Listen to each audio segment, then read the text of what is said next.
गीतसाराय गीततत्त्वाय गीतगोत्राय धीमहि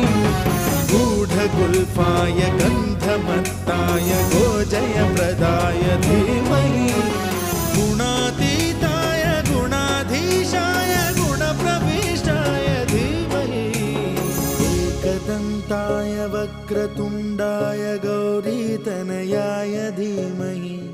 गजेशानाय भालचन्द्राय श्रीगणेशाय धीमहि